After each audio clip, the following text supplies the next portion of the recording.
Just imagine having a microchip implanted in your hand as proof of vaccination.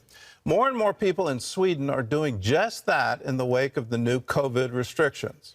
Other Europeans are joining in massive, sometimes violent protests over vaccine requirements. So what's happening here in the United States in response to the Omicron variant? Dale Hurd has the details. The World Health Organization admits there is yet to be a single death from the Omicron variant. But that hasn't stopped some governments, especially in Europe, from using it as another reason to enact mandatory vaccination laws.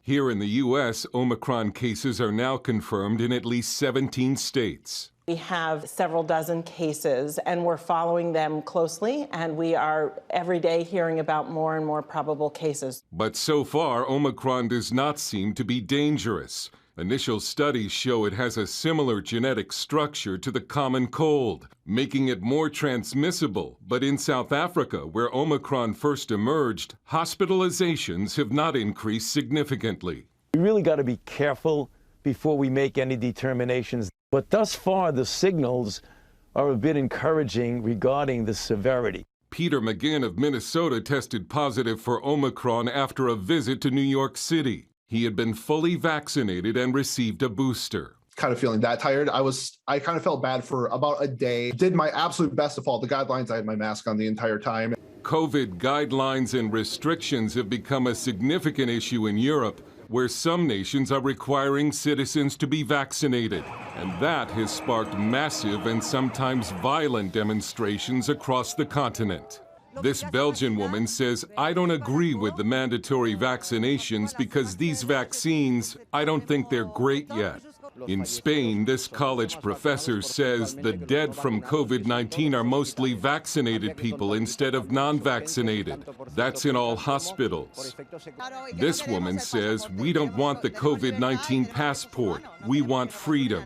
It's a human right. We don't want vaccines for us or our children. This is genocide." Austria has announced it plans to become the first country in Europe to make COVID-19 vaccinations mandatory. Germany plans on making vaccinations compulsory for certain jobs. European Union leader Ursula von der Leyen says it's time for the EU to discuss a Europe-wide vaccine mandate. And in Sweden, increasing numbers of people have implanted microchips with proof of their vaccination into their hands since the nation announced new COVID restrictions.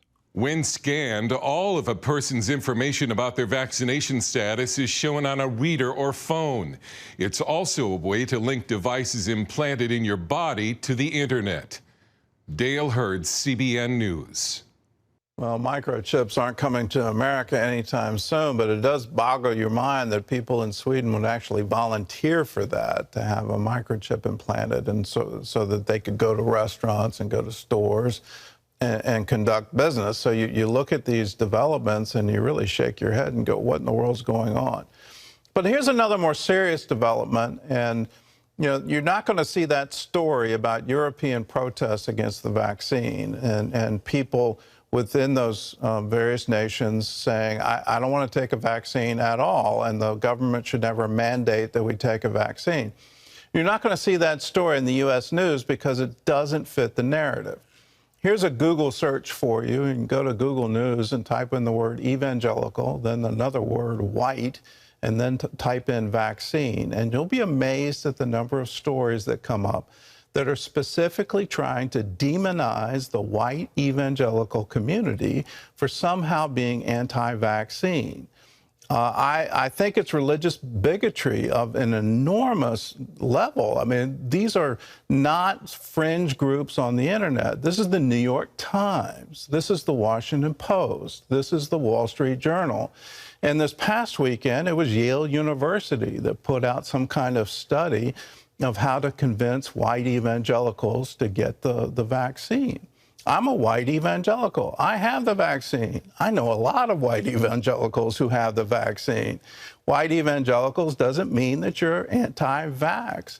But at the same time, we shouldn't impose it. This is not, should never come down as a government mandate. People have the right to their own bodily security. You can't mandate this kind of thing. Now, have vaccines been mandated before? Sure, polio, smallpox, but you're dealing with infections that have horrible consequences where there's no cure. Here with COVID, is there a death rate? Yes.